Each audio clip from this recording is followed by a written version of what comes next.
have different reasons as to why we study this or study that, but for me it's often a response or a reaction to what I see around me.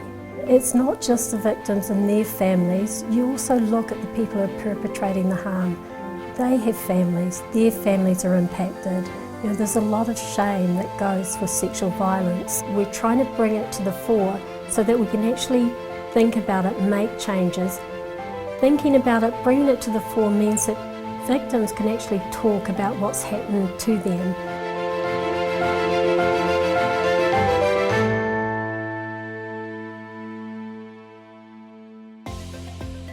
So I guess I'm interested in sexual harm and I'm wanting to really confront this as an issue. It's an issue for society, it's an issue for all of us. We all have friends and family members who have been hurt by sexual violence.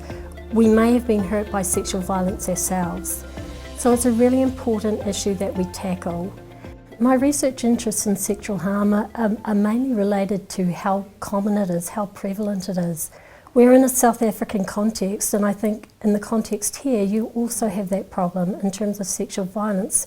We look at childhood sexual abuse, for example, you have rates of 33% of girls being sexually abused before the age of 16, and males are even higher, sitting around 36%.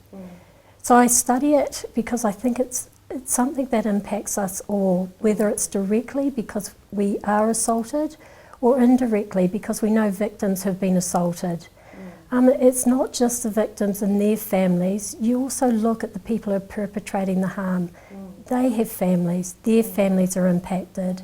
You know, there's a lot of shame that goes with sexual violence in terms of being violated and also in terms of perpetrating the violence.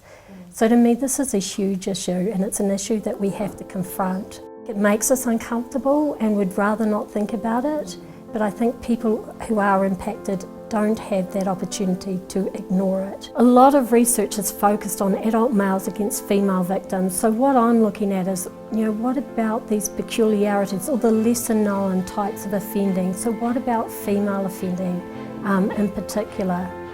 And I feel this is really important in terms of when we think about people who perpetrate sexual harm. We often conceive of a white male, 35 years of age.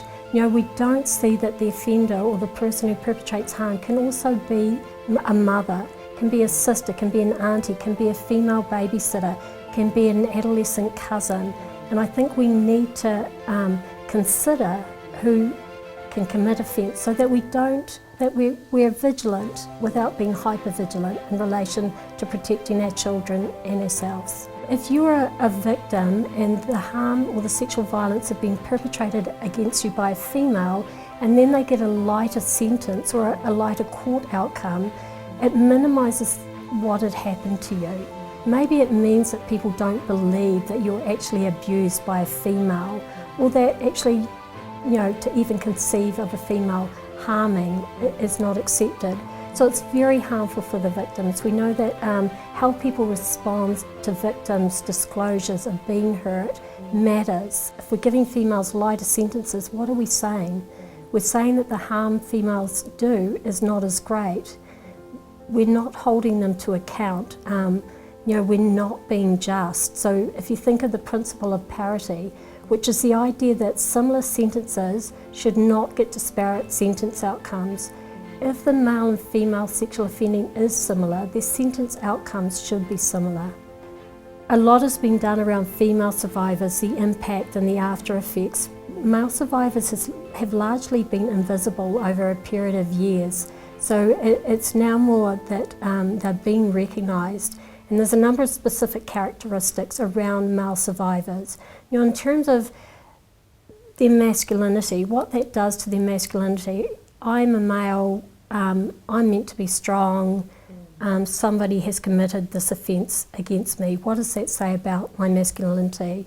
This is one of the main things that comes through the research, as well as all the psychological harm, the harm to relationships, just long-term impacts. So I've been exploring that as well with the help of a number of male survivors in New Zealand. When I think what we do as a community, as a society, to sexual offenders, we give them these stereotypical kind of negative labels. We call them monsters, we call them predators, we put them on a sex registry. And in some ways we kind of think we're keeping ourselves safe. So it's like, I know what a sexual offender will look like, I'll be able to identify him, he's been kept out of our communities, this kind of false sense of security. But when we look at the people who are perpetrating harm, many of them are known to us. They're their uncles, our cousins, their mothers, sisters, brothers, they're the neighbour next door. You cannot spot them. So I think in terms of all this, the message I want to get out is that people who perpetrate these offences are people like most of us. You can't see them. And actually what we need to be doing is getting them treatment, getting them support, getting them help. There's a whole number of reasons why people perpetrate this harm, and we need to be looking at the reasons and actually trying to get change. When you're younger, you often think about what you can get out of the world, but as I've gotten older, it's more about what do I give back? What kind of changes can I make in this world? And when you think about that, you can only focus on one small thing really, and for me, for a number of reasons, sexual harm has become that focus. When I'm doing this research, I'm wanting it to be very applied. Whatever research I do is so that we can make change, so that we can learn. So it's not just research for research's sake, it's about how do we make change here.